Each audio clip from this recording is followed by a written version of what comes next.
Howdy folks, it's the last week of December 2025, and welcome to This Week in the West.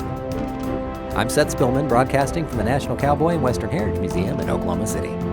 On this podcast, we share stories of the people and events that shape the history, art, and culture of the American West, and those still shaping it today.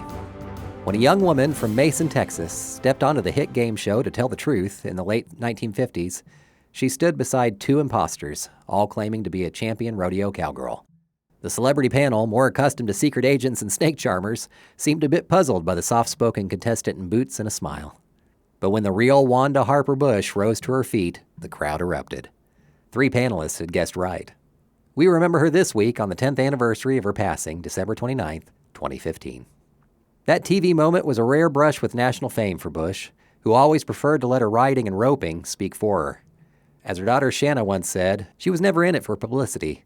She just wanted to do her job well. And did she ever. Doing the job well was something Wanda Harper Bush did better than almost anyone in rodeo history.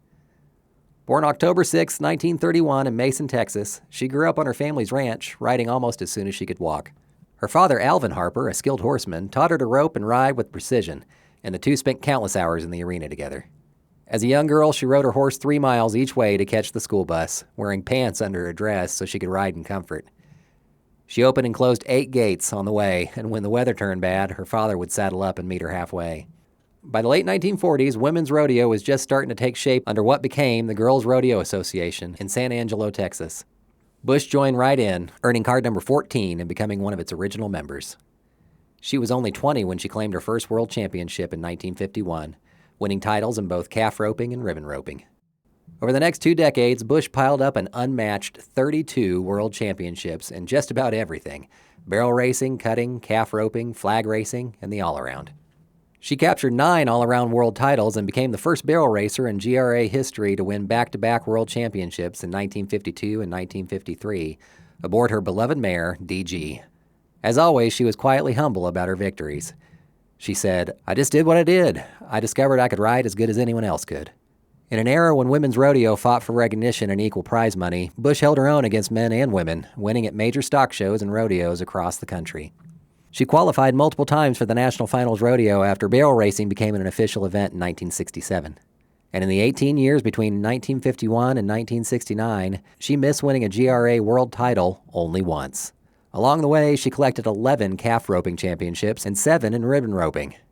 In 1957, Wanda married fellow horseman Stanley Bush, a respected cutting horse trainer who would later be inducted into the National Cutting Horse Hall of Fame.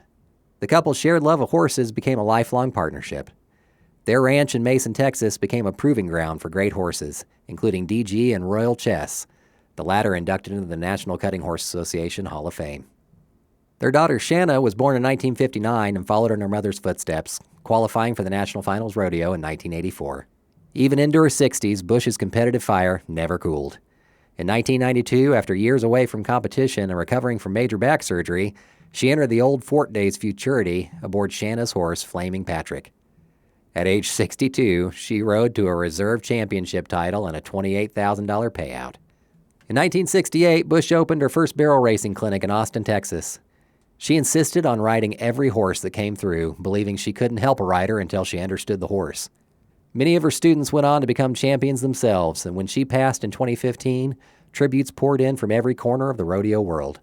Nearly every top cowgirl could trace some part of her success back to something Wanda Bush had taught, or a barrier she'd already broken. Bush served on the GRA, later named the Women's Professional Rodeo Association, board of directors for nearly 20 years, helping shape policies that would ensure the sport's growth. Her leadership was instrumental in securing equal prize money for women at PRCA rodeos, especially in Texas. She was inducted into the National Rodeo Hall of Fame here at the Cowboy in 2001. Bush was inducted into the National Cowgirl Museum and Hall of Fame in 1978, and nearly 40 years later, in 2017, was posthumously inducted into the Pro Rodeo Hall of Fame, the first year the Hall recognized women from the WPRA. And with that, we've finished the stretch run on another episode of This Week in the West. Our show is produced by Chase Spivey and written by Mike Kaler.